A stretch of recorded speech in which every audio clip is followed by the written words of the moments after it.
এবার বাচ্চা দুইটা কয় ইয়া রাসূলুল্লাহ নবী গো আজকের যুদ্ধের ময়দানে 17তম রোজায় সব সাহাবীরা যাওয়ার জন্য রেডি হয়ে গেছে, আমরা কি যেতে পারবো না?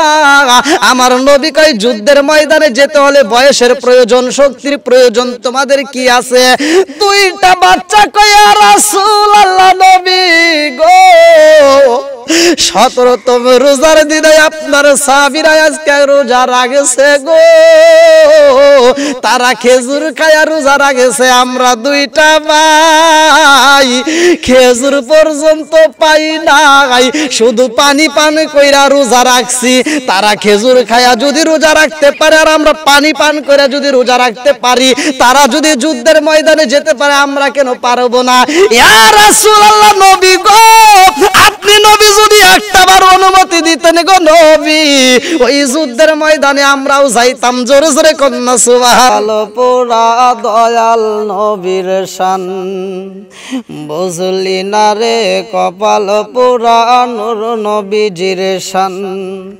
আরে যেই নবীজির পাগল হইল আল্লাহ জি মুহান, যেই নবীজির পাগল হইল আল্লাহ জি মুহান, বুঝলি না রে কপাল পোড়া দয়াল নবীর শান। হায় হায় বুঝলি না রে কপাল পোড়া নূর নবীজির শান। আল্লাহুম্মা সাল্লি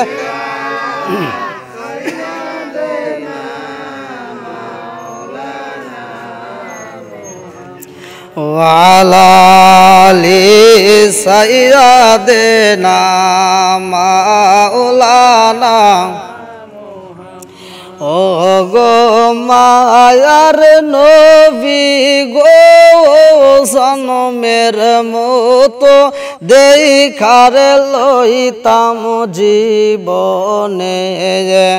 ও গো মায়ার নবী গো জনমের মতো দেখা লইতাম জীবনে।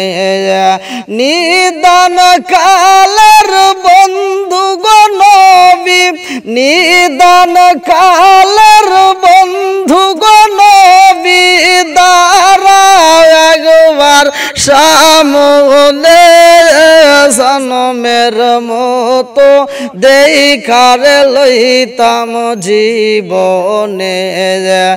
ও গো মায়ার নবী গো জনমের মতো দেখা লইতাম জীবনে। আমি হইলে তোমার গো নবী, তুমি হইতাই আমার, তুমি বিনে এই সংসারে কে আছে আমার। আমি হইলে তোমার গো নবী, তুমি হইতাই আমার, তুমি বিনে এই সংসারে কে আছে আমার। চাই না আমি সাথে কলমান রাইখো মায়ার নজরে, নবী দাঁড়াও একবার সামনে জনমের মতো দেখা লইতাম জীবনে। নাহমাদুল্লাহ নাহমাদুল্লাহ হামদা শাকিরিন ওয়া নুসাল্লি ওয়া নুসাল্লিমু আলান নাবিয়্যিল উম্মি ওয়া আলা আলিহি ওয়া আসহাবিহি আজমাইন ওয়া বা'দা। আম্মা বাদ, সকল প্রশংসা মহান আল্লাহ তাআলার, যিনি আমাকে আপনাকে ভালোবেসে মায়া করে দয়া করে আজ পবিত্র ইফতার মাহফিলে দুনিয়ার সমস্ত ফিতনা ফিসাদ হইতে বিরত রাখিয়া মাহে রমজান মাসে আমাদেরকে আজ ইফতার মাহফিলে একত্রিত করলেন। সেই মহান আল্লাহ তাআলার শুকরিয়া আদায় করি। সবাই বলুন আলহামদুলিল্লাহ। শত কোটি দরুদ ও সালাম বর্ষিত হোক আমার আপনার নবী, দয়াল নবী, মায়ের নবী, বিশ্বের মানবতা মুক্তির দিশারি আকায়ে রামজার তাজদার মদিনা আহমদ মুস্তাফা মুহাম্মদ মুস্তাফা। সকলেই বলুন সাল্লাল্লাহু আলাইহি ওয়াসাল্লাম। সম্মানিত মুসল্লিরা, আজকের ইফতার মাহফিলের সম্মানিত সভাপতি এবং দূর দূরান্ত থেকে বিশেষ করে আমার সম্মানিত হাজী সাহেবগণ, মুরব্বী বাবারা, যুবকের দলেরা, কচিকাছাড়া, পর্দানিশী মা ও বোনেরা, সকলের প্রতি আমার সালাম রইল। আসসালামু আলাইকুম ওয়া রাহমাতুল্লাহি ওয়া বারাকাতুহু। আপনারা কেমন আছেন? আমরা যেই অবস্থায় থাকি না কেন, শুকরিয়া আদায় হবে কার? আল্লাহ বলতেছেন সূরা ইব্রাহিম আয়াত নম্বর 6 থেকে 7, লক্ষ্য করবেন। আল্লাহ বলতেছেন ওয়া ইস তাআযানা রাব্বুকুম লা ইন শাকারতুম লা আযীদান্নাকুম ওয়া লা ইন কাফারতুম ইন্না আযাবি লাশাদীদ। আল্লাহ বলেন, যারা আমার নিয়ামত পাওয়ার পরে শুকরিয়া আদায় করবে, আমি আল্লাহ নিয়ামত বাড়ায় দেব। শুকরিয়া আদায়, আমরা যে এখন মাহফিলের ভিতর বসছি, আজকের অনুষ্ঠানে, দোয়ার অনুষ্ঠানে বসছি, এখন তো সবাই আমরা এই মুহূর্তে সুস্থ আছি নাকি? এই যে যতটুকু সময় আমরা বসছি আর আমি যতটুকু সময় আপনাদের মাঝে আলোচনা করতেছি, এটুকু সময়ের যদি আপনারা শুকরিয়া আদায় করেন কিয়ামতের আগ পর্যন্ত, হাদিসের ভিতরে উল্লেখ করা হয়, তারপরেও এই শুকরিয়া আদায় শেষ হবে না। তাহলে আমরা কত সময় এরকম নষ্ট করছি, কত সময় আমরা পার করে দিছি। এখন আমরা শেষ মুহূর্তে আসছি, এই যে একটা ইফতার মাহফিলে আমরা বসছি, এখানে আমরা হয়তো গরমের ভিতর অনেকেই পেরেশানি, যে সারাটা দিন গরম, আবার এই রোজা, আবার বিদ্যুৎ থাকে না, কত সমস্যা। তারপরে আমরা শুকরিয়া আদায় করবো কার? আমরা এতে খুশি না বেজার? আরেকটু জোরে বলেন। আমরা কি কষ্ট, আমাদের কি কষ্ট হয়েছে? তাহলে আমাদের কষ্টটা কি হয়েছে, এটা যদি কষ্ট নির্বাচন করতে হয়, আগে দেখতে হবে আমার রাসূলের কি কষ্ট হয়েছে। পূর্ববর্তী পুরুষদের উপরে রোজা ফরজ ছিল কিনা? আল্লাহ বলছে ইয়া আইয়ুহাল্লাযীনা আমানু কুতিবা আলাইকুমুস সিয়ামু কামা কুতিবা আলাল্লাযীনা মিন ক্বাবলিকুম লাআল্লাকুম তাত্তাকুন। আল্লাহ বলছে হে ঈমানদার, হে বিশ্বাসীরা। এখানে কিন্তু অন্য কোনো ধর্মের লোককে ডাক দেয় নাই, এখানে অন্য কোনো ধর্মের লোককে ডাক দেয়, হে ঈমানদার, হে বিশ্বাসীরা, তোমাদের উপর রমজানের রোজাকে যেমন ফরজ করা হয়েছে, তোমাদের পূর্ববর্তী পুরুষদের উপরেও ফরজ করা ছিল, এখন তোমাদের উপরেও তেমন ফরজ করা হয়েছে। জোরে কোন সুবহানাল্লাহ। তাহলে পূর্ববর্তী পুরুষ যারা ছিল তাদের উপরে রোজা কি ছিল? ফরজ ছিল। আমাদের উপরে কি ফরজ? এই মাহে রমজান মাস এক একজন এক একটা সমস্যা দেখায়, এক একজনের এক একটা সমস্যা। এখন বিদ্যুতের কারণে অনেকের আরো সমস্যা, যে গরমে সহ্য করতে পারি না। দেখেন, আমরা তো সুন্দর একটা পরিবেশে বসছি, তাই কি না? সুন্দর একটা পরিবেশে বসছি। একটা হাদিস শোনেন, আমি বেশি দূরে যাব না, অল্প একটা হাদিসের উপর কথা বলবো। আল্লাহর রাসূল এই রমজান মাসে 17তম রোজায়, কয় রোজায়? 17তম রোজায় আল্লাহ রাসূল পুরা সাহাবীদেরকে একটা দাওয়াত দিলেন তার আগের দিন, যে আল্লাহ রাসূল বলছে তোমরা সকলে রেডি হও, কারণ আমার সাথে যুদ্ধ করবে। আবু জাহেল আমার সাথে যুদ্ধ করার জন্য ঘোষণা দিছে। তাহলে যুদ্ধটা হবে কোথায়? যুদ্ধটা হবে কোন জায়গায়? এই মাহে রমজান মাসের কিন্তু আলোচনা। আল্লাহ রাসূল বলতেন যে আমার সাথে যুদ্ধ করতে চাইছে, তোমরা যুদ্ধের ময়দানে যাওয়ার জন্য রেডি হও, সবাই যুদ্ধের ময়দানে যেতে হবে। দেখেন, আমি কিন্তু তাদের কষ্টটা বলতেছি, আমাদের কি কষ্ট হয়, এই কষ্টটা শোনার পরে দেখেন আমাদের রোজায় কষ্ট আছে কিনা নিজেরা বিবেচনা করবেন। তা আল্লাহ রাসূল বলতেছে সাহাবীরা তোমরা সবাই রেডি হও, যুদ্ধের ময়দানে যেতে হবে, কারণ আমাকে ডিক্লেয়ার দিয়ে দিয়েছে আগামীকাল যুদ্ধ, 17তম রোজায় যুদ্ধ হবে। আল্লাহু আকবার কোন। কি হবে? যুদ্ধ হবে। কি হবে? যেই যুদ্ধের নাম ছিল ইতিহাসের পাতায় লেখা হয় বদরের যুদ্ধ। কিসের যুদ্ধ? বদরের যুদ্ধ। মুসলমানদের যেই যুদ্ধে আল্লাহ তাআলা জয় করছিলেন, সেখানে মুসলমানের সংখ্যা ছিল মাত্র 313 জন। 313 জন। আর হেদের সংখ্যা ছিল 1000-এর উপরে। 1000-এর উপরে। আবার এর সাথে আবার আরেক দল এসে যোগ দিছে। 1000 লোক কিন্তু ওদের রয়ে গেছে, তার ভিতরে আরেক দল এসে যোগ দিছে। এরা আবার কারা ছিল অনেকেই কিন্তু আমরা জানি না। এই দল ছিল জিন জাতি, দুষ্ট জিনেরা এদের সাথে যোগ দিছে যে আমরা তোমার সাথে আছি। আর মুসলমানদের সংখ্যা কয়জন? মাত্র 313 জন। আল্লাহু আকবার কোন। যার কেউ নাই তার কি আছে? আরেকটু জোরে কোন। ইন্নাল্লাহা মা'আস সাবিরিন। ধৈর্যশীলদের সাথে আছে কে? আল্লাহ। আল্লাহর রাসূল কয় সাবিরা গো, 17তম রোজায় যুদ্ধের ময়দানে যেতে হবে বদরের প্রান্তরে। সাহাবীরা কয় ইয়া রাসূলুল্লাহ নবী গো, পেটের ক্ষুধা তো সহ্য করতে পারি না, যুদ্ধের ময়দানে কেমনে যুদ্ধ করব বুঝে আসে না।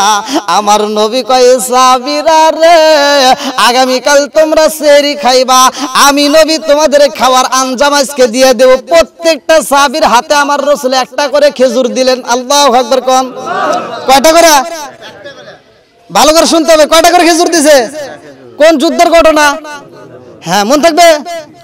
কোন মাসে করছে? রমজান মাসে। আল্লাহ রাসূল দিলেন একটা করে খেজুর। এইবার আপনাদের মাঝে আমি একটা পরীক্ষা নিতে চাই, যেটা সত্য সেটাই বলবেন। আমার বাড়ি কিন্তু অনেক দূরে, শাহজাদপুরে।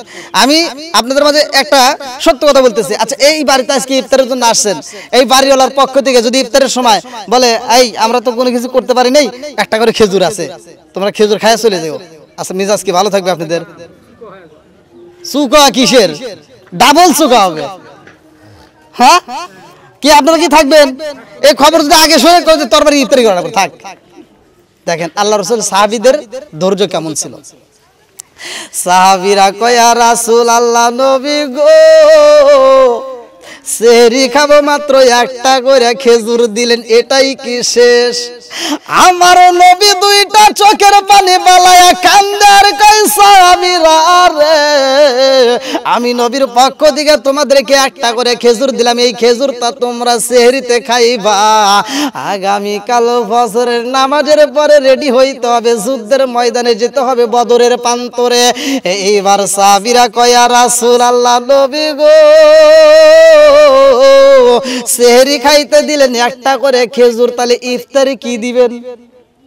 সেহরিতে একটা করে খেজুর, তাহলে ইফতারেতে কি আছে? এটা কি আর বোঝার বাকি আছে?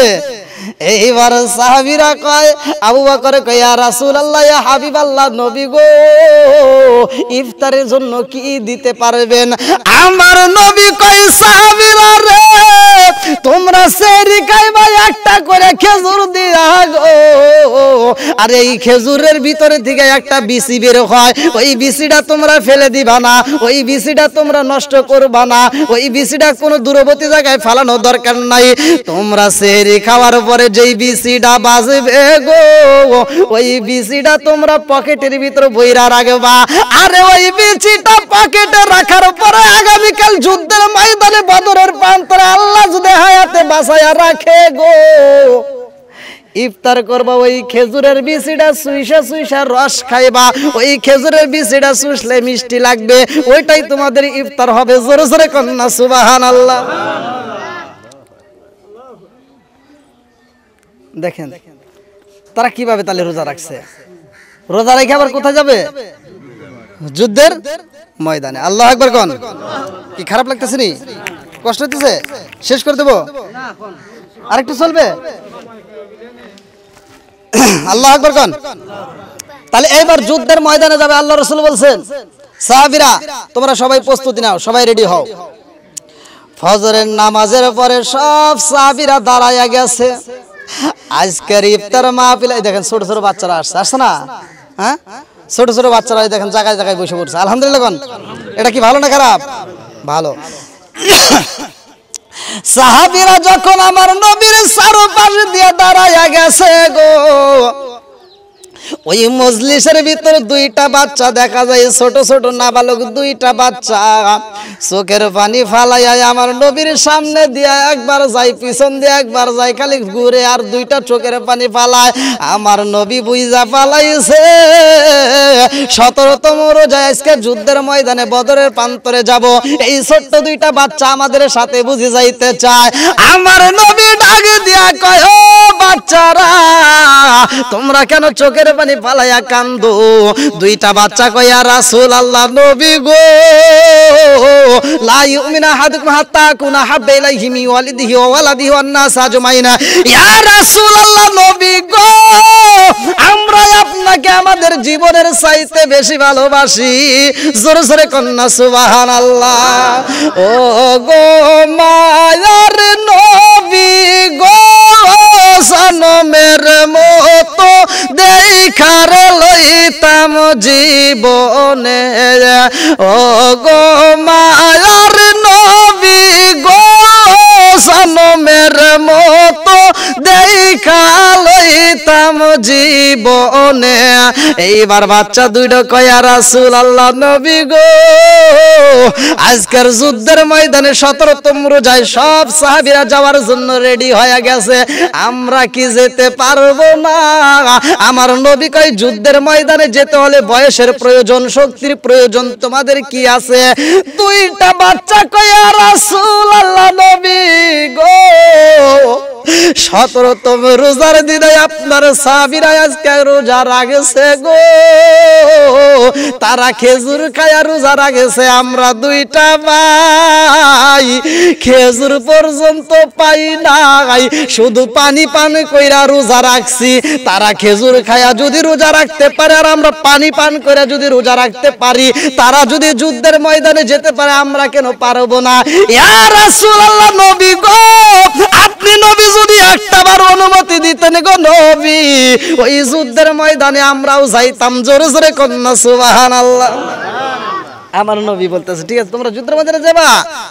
দুইটা ভাই পরীক্ষা নিরীক্ষা হাদিসের ভিতরে উল্লেখ করা হয়, দুইটা ভাইকে পরীক্ষা দেয়, দুইটা ভাই পরীক্ষার ভিতরে ফার্স্ট হয়। লাস্ট মুহূর্তে আমার নবী কয় তোরা তো যাওয়ার জন্য পাগল হইছিস, কিন্তু বয়সের দিক দিয়ে যেমন তেমন উঁচা তো হতে হবে, যুদ্ধের ময়দানে উঁচার প্রয়োজন।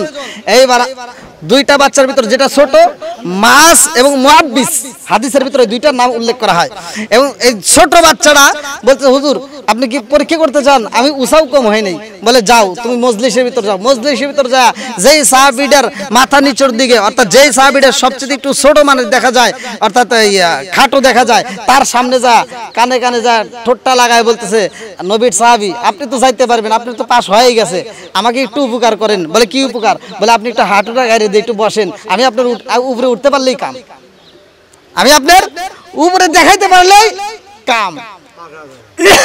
ওই সাহাবী চিন্তা করতেছে হায় আমার নবীর প্রতি এত ভালোবাসা। এইবার যখন হাঁটুটা গাড়ি দিছে যে আজকে হার মেনে যায় তবু তোরে নিমো, যা হাঁটু গাড়ি দিছে তখন ও যা সামনে দাঁড়ায় বলে হুজুর দেখেন আমি ওর উপরে আছি। আল্লাহু আকবার কোন। আমার নবী কয় বুইজা বালাইছি। ওই মুহূর্তে মজলিসের ভিতরে আমার নবী একটা হাসি মারছে, সারায়া দাঁতটা বের হয়ে যায়।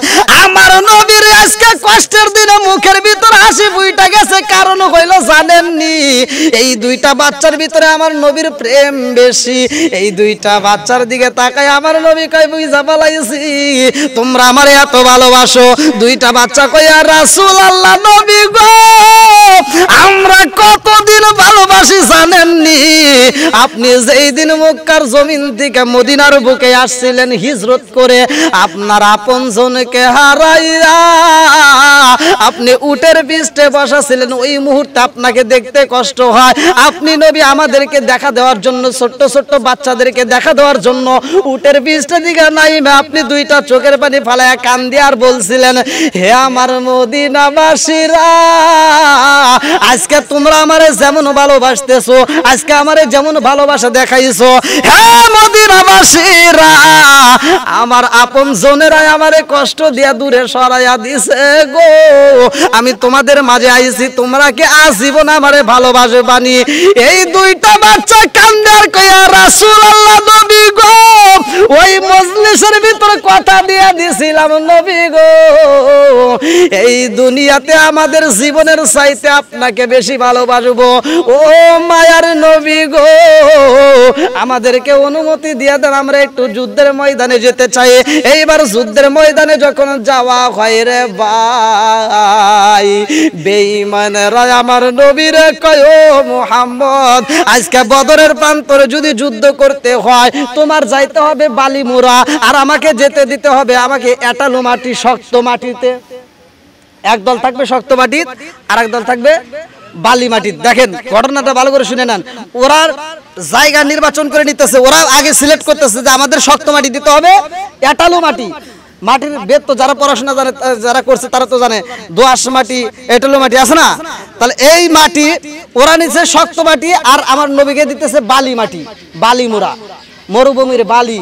যেই বালি মোড়া দিছে ঘোড়া দৌড় দিলে বালি ছিটবে, হ্যাঁ আবার বাতাস আসলে বালি ছেটে, তাহলে এই বালির ভিতরে আমার নবীর কাতার দিছে আর ওরা নিছে এটালো মাটি। মাটি কোনটা ভালো? এটালো মাটি। তাহলে শক্ত মোড়া ওরা নিয়ে আমার নবীকে দিছে কি?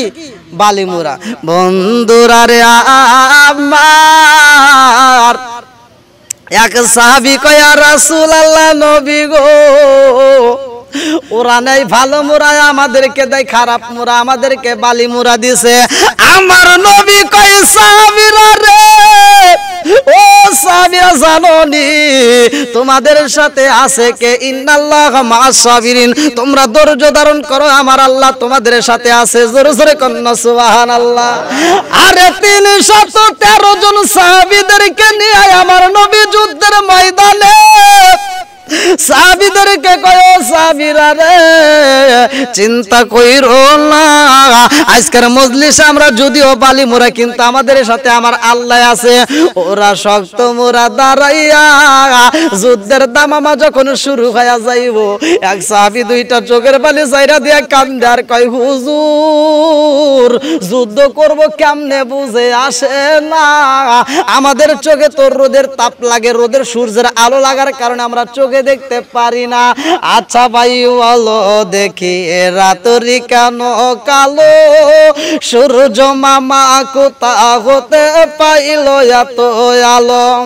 আচ্ছা ভাই বলো দেখি রাতরি কেন কালো, সূর্য মামা কোথা হতে পাইল এত আলো? আরে কোকিল কেন এত কালো, ফর্সা কেন বক, কোকিল কেন এত কালো, ফর্সা কেন বক, চিনি কেন এত মিষ্টি, তেঁতুল কেন টক, ডিমগুলো সব একই রকম, পার্থক্য নাই মুটে, সাদা কালো বাচ্চাগুলো কেমন কইরা ফোটে। জোরে জোরে কন্না সুবহানাল্লাহ। সাহাবীরা কয় হুজুর সূর্যের আলো লাগার কারণে তো চোখে দেখতে পারি না, ওরা যদি তীর মারে তীরটা ঠেকাবো কেমনে, আমরা তো চোখেই দেখতে পারি না। আমার নবী দুইটা হাত বদরের প্রান্তরে তুইলা কান্দে আর কয় আল্লাহ, সূর্যের আলো আমার সাহাবীদের চোখে লাগার কারণে দেখতে পারে না, এই মুহূর্তে সূর্যের আলো দিলে তো আমরা যুদ্ধ করতে পারি না। আমার আল্লাহ আমার নবীর দিকে তাকায়া কয় জিবরাইল, ও জিবরাইল যা যা দেরি করিস না, এই মুহূর্তে সূর্যের সামনে একটা মেঘের টুকরা দিয়া দে। আল্লাহু আকবার কম। আর মেঘের টুকরা যখন দেওয়া হয় গো, এরপরে যখন ধুলাগুলো উড়া শুরু কইরা দিয়েছে, এক সাহাবী কয় হুজুর ধুলা উড়লে কেমনে যুদ্ধ করব, চোখের ভিতর ধুলা লাগে। আমার নবী কয় আল্লাহ এই মুহূর্তে যদি একটু বৃষ্টি দিতা, রহমতের বৃষ্টি দাও, আমার সাহাবীরা অত্যন্ত আরাম পাইতো। এমন সময় আল্লাহ এমন বৃষ্টি দিছে রে ভাই, আমার নবীর চাইতে দেরি আল্লাহর দিতে দেরি হয় না। আমরাও যদি চাই আল্লাহ দিতে রাজি। এই জন্য আল্লাহ কোরআনুল কারীমের ভিতর বলছে উদউনি আস্তাজিব লাকুম, বান্দা তুমি যদি আমারে ডাকো আমি আল্লাহ ডাকে সাড়া দেব। আল্লাহু আকবার কম। আমার আল্লাহ যখন বৃষ্টি দিয়া দিছে রে, সঙ্গে সঙ্গে এমন বৃষ্টি পড়ছে গো, ওরা যেই মুরা দাঁড়াইছে এটালো মাটি, বৃষ্টি নামলে কি ভালো হবো? এইবার খালি ওরা আসার খাইতেছে। ওরা কি আসার খায়, আর নবীর সাহাবীরা একটাও আসার খায় না। যুদ্ধের ময়দানে এক সাহাবীর তরোয়াল ভেঙে গেছে, জং ধরা তরোয়াল, সে তরোয়ালটা যখন ভেঙে যায় আল্লাহ রাসূলের কাছে যায়, তরোয়াল ভেঙে গেছে হুজুর আমি তাহলে কেমনে যুদ্ধ করব? খেজুরের ডাল ভাঙ। আমার নবীর হুকুম দেওয়ার কারণে কিতাবের ভিতরে উল্লেখ করা হয়, খেজুরের ডাল নিয়ে যখন যুদ্ধ করতে যায়, কাল্লাই যখন কোপ মারতে যায়, কাল্লা আগেই পড়ে যায়। ফালাই কে এই কথা কোন না কে? সাহাবী দৌড়ে আসে, হুজুর আমি তো আরে কবি মারতে পারি নাই, আগে কাল্লা পড়ে গেল। কারণ কি? আমার নবী কয় হে ফেরেশতা, হে সাহাবীরা তোমরা শোনো, তোমরা যতগুলো মানুষ যুদ্ধ করতেছো এই মুহূর্তে আমার আল্লাহ অগণিত রহমতের ফেরেশতা আজকে এই বদরের প্রান্তরে দিছে, তোমরা কোপ দেওয়ার আগে ফেরেশতা কোপ দিছে। সুবহানাল্লাহ। তো যাও টাইম তো শর্ট, হ্যাঁ হ্যাঁ নিয়ে আসেন নিয়ে আসেন। হ্যাঁ আলহামদুলিল্লাহ, যেহেতু অল্প সময় আছে আমরা হ্যাঁ লাইন ধরে একবারে বসি। হ্যাঁ হ্যাঁ হ্যাঁ লাইন ধরে একবারে বসি, লাইন ধরে বসলে প্লেটটা দিয়ে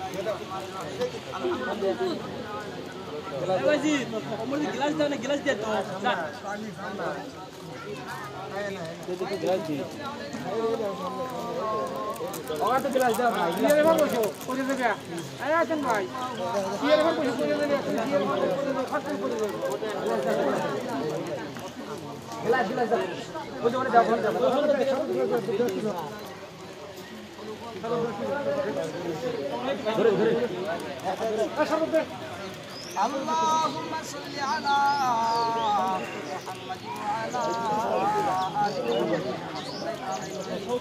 দিগাতা গোসল বেয়াদবি মাফ কইরা সবটুকু সোনার মদিনায় কামলিওয়ালার রওজায় পৌঁছায়া দাও। আল্লাহ বাবা আদম থেকে শুরু করে আজ পর্যন্ত যতগুলো নর নারী বিদায় নিছে গো, খাস করে যার মা নাই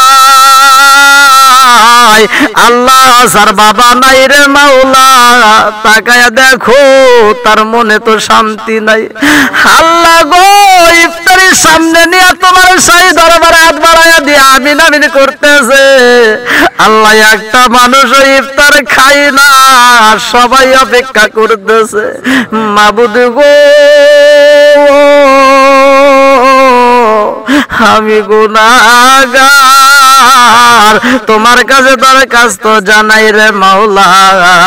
আজকের ইফতার মাহফিলে যারা শরীক হয়ে আমিন আমিন করতেছে, আল্লাহ যারা মুনাজাত ধরে কাঁদতেছে, ও মাবুদ যার মা নাই বাবা নাই, আল্লাহ ইফতারিটা আমাদের মুখের ভিতর দেওয়ার আগে আল্লাহ ওই জনম দুকুনি মা বাবার কবরে তুমি জান্নাতের খাবার পৌঁছায়া দাও। মাবুদ গো খাস করে আমরা যারা হাত বাড়ায় দিয়েছি রে আল্লাহ, আমাদের প্রত্যেকের তামাম জীবনের গুনাহ খাতাগুলো তুমি মাফ করিয়া দাও। আল্লাহ বাড়িওয়ালা যে উদ্দেশ্যে এত সুন্দর আয়োজন করেছে তুমি তার মনে আশা পূরণ করিয়া দাও। আল্লাহ এই বাড়ির মধ্য থেকে যতগুলো মানুষ বিদায় হয়ে গেছে, কবরের বাসিন্দারা হয়ে গেছে, আল্লাহ প্রত্যেকটা কবরগুলো তুমি জান্নাতের বাগান বানায়া দাও। ও মাবুদ গো আমরা যারা হাত তুলে আমিন আমিন করতেছি আল্লাহ, আমাদের মধ্য দিকে মাওলা রে তাকায় দেখো যারা অসুখিতে বিমারিতে আছে আল্লাহ তুমি শিফা দান করিয়া দাও। আল্লাহ যারা ঋণগ্রস্ত ঋণ পরিশোধ করার মতো ব্যবস্থা করিয়া দাও। যারা মিথ্যা মামলার সাথে জড়িত মিথ্যা মামলার থেকে খালাস করিয়া দাও। আল্লাহ যে যে সমস্যার মধ্য দিয়ে আছে আল্লাহ সমস্যার সমাধান করিয়া দাও। হো মাবুদ গো সিয়াম সাধনার মাস আল্লাহ মাহে রমজান মাস হাজার মাসের চাইতে উত্তম মাস আমাদের মাঝ থেকে বিদায় হয়ে যাইতেছে। আল্লাহ আমাদের জীবনের গুনাহ মাফ হইছে নি আল্লাহ, সামনে আসতেছে আল্লাহ কদরের রাত। মাবুদ গো আমাদের প্রত্যেকের তামাম জীবনের গুনাহ মাফ করিয়া দাও। খাস করে যতগুলো মানুষ হাত তুলে আমিন আমিন করতেছে আল্লাহ ইফতারের সামনে নিয়ে আয় আল্লাহ। এই মুহূর্তে তো দোয়া কবুলের সময়, তোমার রাসূল বলেছে ইফতারের সামনে নিয়ে দোয়া করলে দোয়া কবুল হয়। আল্লাহ দোয়া কবুলের মুহূর্তে তোমার শাহী দরবার হাত তুলে আমিন আমিন করতেছি। একটা মানুষেও তুমি খালি হাতে ফিরাইও না, ঘুরাইও না রে আল্লাহ। প্রত্যেকের তামাম জীবনের গুনাহ তুমি মাফ করিয়া দাও আল্লাহ। আজকের ইফতার মাহফিলটাকে তুমি কবুল আর মঞ্জুর করিয়া নাও আল্লাহ। যে যে উদ্দেশ্যে হাত বাড়াইছে প্রত্যেকের মনে আশা পূরণ করে দাও আল্লাহ। জানি না কার কোন সময় মৃত্যু হয় মাওলা, তোমার কাছে একটা দরখাস্ত মাবুদ, ওই সময় মালাকুল মউত যখন পাঠায় দিবা ওই বিপদের মুহূর্তে আমাদের প্রত্যেকের জবানে তুমি জারি করিয়া দিও লা ইলাহা ইল্লাল্লাহু মুহাম্মাদুর রাসূলুল্লাহ।